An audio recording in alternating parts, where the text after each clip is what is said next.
ada berita yang lagi panas-panasnya. Apa tuh? Ya. Mengenai ini apa? Klaim Cina mengenai laut Indonesia di bagian Natuna Utara. Oh, emang ada apa sih di Natuna? Kok bisa diklaim? Letaknya emang jauh ya dari Indonesia ya? Dibilang cukup jauh sih enggak. Itu salah satu wilayah yang cukup strategis. Mengapa demikian? Setahu ya, Jawa Natuna itu sangat menyimpan banyak sekali cadangan minyak dan gas.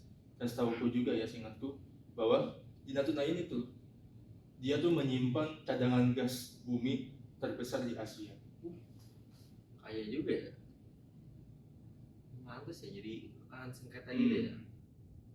Dan ini juga kayaknya yang jadi Cina itu dengan dalih bahwa ini tuh adalah bahwa dia tuh yang menguasai daerah ini, dengan dalih bahwa mereka tuh mempunyai jejak historis di wilayah Laut Cina Selatan.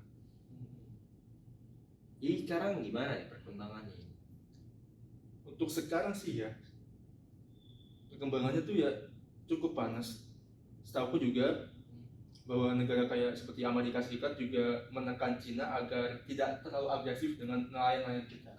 Dan aku dengar juga bahwa nelayan kita tuh takut karena mereka ketika mengambil ikan, mereka tuh diusir secara paksa oleh Coast Guard Cina, kapal jaga pantai Cina.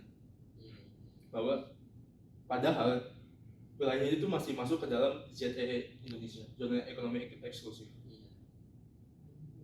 Gitu ya. Ini kalau pemerintah nggak ambil tindakan yang tegas sih cukup bahaya sih. Iya sih, minyak juga sumber daya alam yang lu sebutin dari banyak banget ya, kaya banget sih. Yang tadi gue bilang kan, tadi kan ada gas, juga ada cadangan ikan yang bisa 500 juta ton per tahun, itu tuh cukup wow. Banyak banget sih ya. Jadi gimana nih, apa yang harus kita lakuin menurut? Seharusnya dari pemerintah sendiri nggak bisa anggap enteng ya, harus tidak tegas langsung secara cepat, mungkin dari segi hukum internasional dan beberapa hal penjagaan lebih diperketat lagi ya. Iya, masalahnya ini masalah kedaulatan juga. Iya. Dan juga itu juga tumpang tindih. Yang paling terkena dampak itu negara tetangga kita, Filipina. Mereka tuh hampir setengah wilayah laut itu masuk ke dalam garis putus-putus Cina ini, naik garis historis. Dan juga mereka kayak secara paksa membangun pangkalan militer di koral, di pulau koral yang dekat Filipina.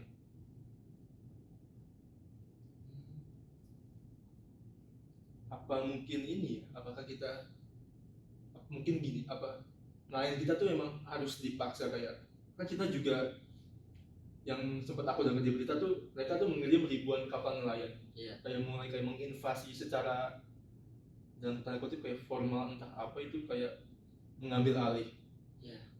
Dengan di backing kapal Coast Guard bersenjata lengkap.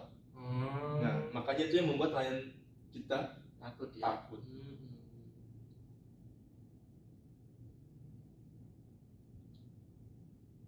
Sekarang inovasi apa sih yang dikembangkan Indonesia tuh buat bisa jaga kedaulatan garis itu?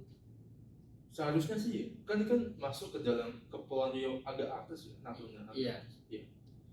Harusnya pemerintah kayak membangun suatu pangkalan yang terintegrasi antara angkatan laut, angkatan udara, angkatan darat, dan juga Bakamla, Badan Keamanan Laut yang dimiliki kita, untuk selalu memonitor 24 jam wilayah Natuna Utara ini.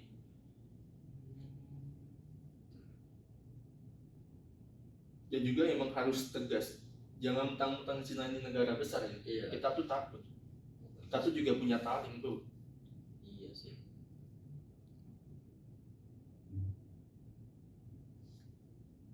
Bukan? Iya.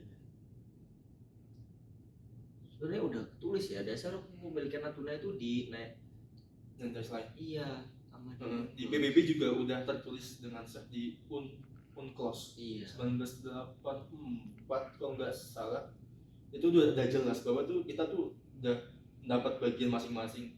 Kita Indonesia, negara tetangga kita Malaysia, Brunei, Vietnam di kiri, sama Filipina. Dia dapat bagian masing-masing. Nah, entah dasar apa 2000 berapa ya?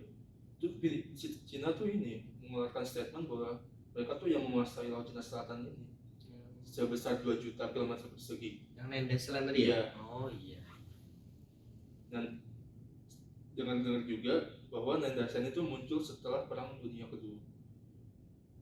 Jika memang mereka menurut historis juga, kalau kita kan juga punya dulu Raja Majapahit gitu. Bisa Iya. juga. Bisa juga kalau klaim-klaim Kalau gitu. bahas sejarah kita juga bisa. Kita bisa. Iya kan tadi kan di awal tuh bilang bahwa di tengah-tengah tuh di berita tuh Cina tuh kayak memerintahkan lah bahasanya nelayan-nelayan mereka untuk memulai mengeksploitasi di wilayah Laut Cina Selatan mereka ini. Besar-besaran gitu ya? Sangat besar-besaran dengan di backing cost guard juga. Mungkin juga bisa kita dengan cara yang sedemikian rupa bahwa kita mengirim nelayan-nelayan kita yang di pantai utara Pantura untuk mulai datang ke Natuna supaya tidak kalah lah. Iya, supaya tidak lama-lama Iya. tergerus ya daerah garis daulatan kita itu ya. Juga emang harus ada kerjasama antara kita sebagai masyarakat juga kepada pemerintah untuk melindungi dan mengawasi nelayan-nelayan kita yang ada di Natuna supaya mereka bisa mengambil sumber daya alam yang di sana untuk kepentingan negara kita juga. Ini bahaya sih. Jadi ya kerugian yang dialami Indonesia itu ya kehilangan sumber daya yang tadi, ikan dan juga kehilangan daerah kedaulatannya ya. Itu yang amit-amit jangan sampai kejadian. Iya. Juga di potensi gas alamnya tuh blok gas itu sangat besar. Soalnya kan bukan mungkin ya. Di sini tuh kayak ada belasan blok migas loh, kayak petak-petakan itu yang udah ketemu, cuma belum diekspor sama Indonesia. Baru 3 yang kita ngebor lah, baru ada 3 blok migas yang kita bor. Sisanya baru kita eksplorasi, belum kita apa-apain. Nah, sayang jika emang entah Cina tiba-tiba bikin suatu pangkalan yang bisa bikin kita agak jiper dalam tanda kutip ya. Iya. Emang harus ada gerakan sih. Atau enggak emang jalan terakhir kalau emang udah nggak bisa ya, bisa kita bawa ke pengadilan internasional sih. Harusnya bisa. Ke PBB.